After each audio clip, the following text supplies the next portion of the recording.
Pakistan versus south Africa का दूसरा test शुरू हो चुका है और पहले दिन की अगर मैं बात करूं तो आई थिंक अच्छा दिन था, डिसेंट था दोनों टीमों के लिए। वो इसीलिए क्योंकि पाकिस्तान ने एक अच्छी पेस से रन्स नहीं किए और ऐसा भी कुछ नहीं था कि पाकिस्तान बिल्कुल कोलैप्स कर गया हो। सो साउथ अफ्रीका ओवरऑल अगर मैं देखूँ ना पूरा मैच अगर आप देखेंगे तो आपको ऐसे लगेगा कि बहुत स्लो मैच चल रहा है। उसकी एक वजह ये थी कि पिच आई थिंक लाहौर से ज़्यादा स्लो लग रही थी और अब मुझे इसके पीछे स्ट्रेटजी नहीं पता क्योंकि पाकिस्तान मतलब इंटेंशनली बहुत स्लो खेला है या पिच इतना स्लो था क्योंकि अब खैर मैं स्कोर कार्ड आपको बताता हूँ फिर उस पर बात करते हैं कि क्या चीज़ें हो सकती हैं। पाकिस्तान टॉस जीता और बैटिंग का फैसला किया और ये बड़ा आई थिंक मतलब इसमें सोचने की जरूरत ही नहीं थी। साउथ अफ्रीका जीता, साउथ अफ्रीका बैटिंग का फैसला करता, लेकिन आई थिंक मैं पिछले मैच में भी कह चुका हूँ और ये चीज़ एडन मार्करम ने भी की थी, आई थिंक शान ने भी की थी कि टॉस का इतना ज़्यादा इम्पैक्ट शायद नहीं है। मतलब थोड़ा सा आप कह सकते हैं कि एक सेशन या 2 सेशन मैक्सिमम, उससे ज़्यादा उसका इम्पैक्ट नहीं है। वो इसीलिए नहीं है कि अगर ये जो पिचेस है ना, ये आपने अगर मुल्तान वाला मैच फॉलो किया था इंग्लैंड के साथ जो हमारी सीरीज थी, वहाँ पे जो 2 मैचेस हुए थे यूज पिचेस यूज हुई थी। सो वहाँ पे भी आई थिंक वो देखेंगे वो स्पिन बड़ा डिफरेंट था इवन वेस्ट इंडीज की सीरीज में भी।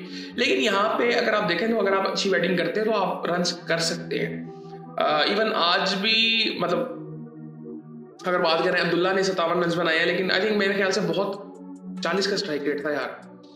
आई थिंक इतना नहीं होना चाहिए, ये बहुत स्लो था मेरे ख्याल से। ये थोड़ा सा एक होना चाहिए कि यार हम रन को चलाएं। मतलब फॉर एग्जांपल यहाँ पे अगर 300 प्लस रन होते हैं और पाकिस्तान का एक और आउट भी होता है ना, जो कि पाकिस्तान आई थिंक पिछली सिचुएशन में था, पिछली दफा 4 आउट थे आई थिंक, हाँ 4 आउट थे, लेकिन अब 5 आउट तो है, ठीक है आपके पास चांस भी है।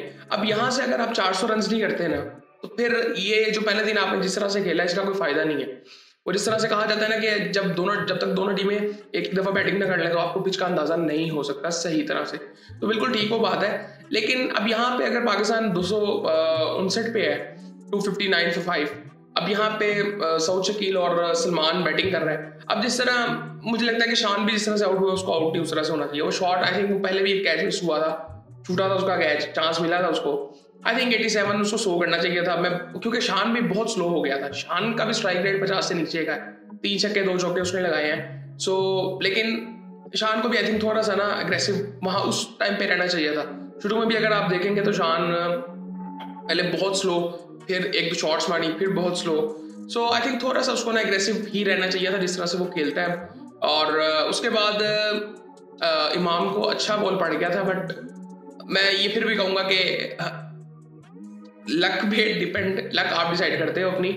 सो उसके अलावा फिर बाबर आता है, अच्छा वाला सेट था भाई वो अब उसमें मैं क्या कहूँ, बैड लक थी या क्या था, लेकिन आई थिंक बहुत ज़बरदस्त खेल रहा था। मतलब शॉट्स उसके अच्छे थे, मज़ा आ रहा था देख के। लेकिन 16 रन ही बनाए 22 बॉलों में। आई थिंक एक लंबी इनिंग की ज़रूरत बाबर आजम को है। पता नहीं अब वो कब खेलेगा। अब ये टेस्ट मैच तो मतलब एक इनिंग रह गई है इसकी भी, उसके बाद फिर T20 वनडे सीरीज शुरू हो जाएगी। सऊद शकील 105 बॉलों में 42 रन पे नॉट आउट करा हुआ है, अभी 3 चौके लगाए हैं, अच्छी बैटिंग कर रहा है, बट 40 का स्ट्राइक रेट है यार। आई थिंक मेरे ख्याल से यार मिनिमम भी ना, मिनिमम आपको 60 से ऊपर ही रहना चाहिए। अगर बहुत ही स्लो पिच है, अच्छा पिच है, सपोर्ट कर रहा है बॉलर्स को, तब भी आप 60 पे रहे, क्योंकि वो रन्स का जो प्रेशर है ना वो एक बड़ा डिफरेंट होता है। क्योंकि अब ये अगर मैच देखेंगे ना तो थोड़ा सा बोरिंग हो गया, लग रहा है थोड़ा सा बोरिंग। पिछला मैच काफी इंटरेस्टिंग जा रहा था, शॉट्स भी लग रहे थे, स्पिनर्स को भी हेल्प मिल रही थी, बॉलर्स को ओवरऑल हेल्प मिल रही थी, सो इसलिए मजा भी आ रहा था। लेकिन आज थोड़ा सा मैं कहूँगा कि थोड़ा सा बोर हो गया था मैच, स्पेशली दूसरे तीसरे सेशन में आई थिंक। लेकिन ऐसा कुछ नहीं हुआ कि ऐसे बिल्कुल कह दिया गया। मतलब फॉर एग्जांपल अगर हम बात करें बॉल ऑफ विकेट्स की, पहली 35 पे गिरती है, दूसरी 146 पे गिरती है, और तीसरी फिर 167 पे गिरती है, चौथी 212 पे गिरती है, पांचवी 246 पे गिरती है। सो कोलैप्स कहीं पे भी नहीं आया। 2 सेशन में आई थिंक पाकिस्तान के 3 आउट थे और आखिरी सेशन में फिर 2 आउट हुए हैं, शान और रिजवान आउट हुए।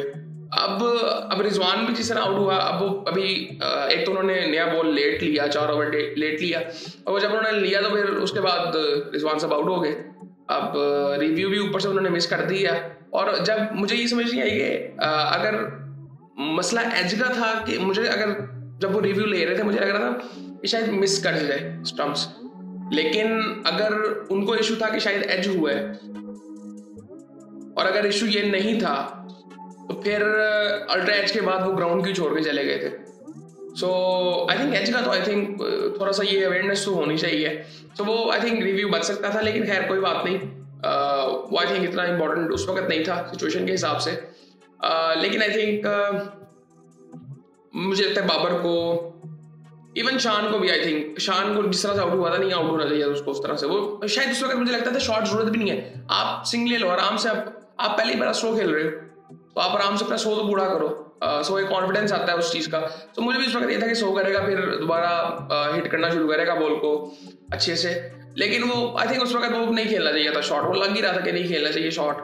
सो उसके बाद अगर बॉलिंग की थोड़ी सी बात करें तो दो आउट किए हैं जी महाराज और हार्मन ने। हार्मन भी अच्छी, हार्मन ने बड़ी जबरदस्त बॉल की थी उसको, क्या नाम है, इमाम को। सो महाराज ने उसको आउट किया था बाबर को। अब वो कैच बड़ा उसने डिजोर्जी ने बड़ा जबरदस्त पकड़ लिया था। एक आउट किया जी रबाडा ने जो कि रिजवान को आउट किया। सो ये सूरत हाल थी।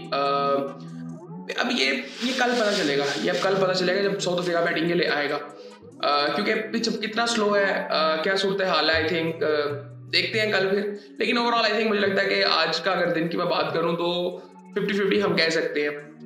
थोड़ा सा एज में पाकिस्तान को इस वजह से दे दूंगा कि पहली बैटिंग की है, दूसरी बैटिंग में थोड़ा सा मतलब जाहिर बात है पिच ये वाला खराब ही होगा, सपोर्ट ज्यादा ही करेगा मतलब बॉलर्स को। ऐसा नहीं होगा कि बैट्समैन बहुत अच्छी बैटिंग करने लग जाएंगे एकदम।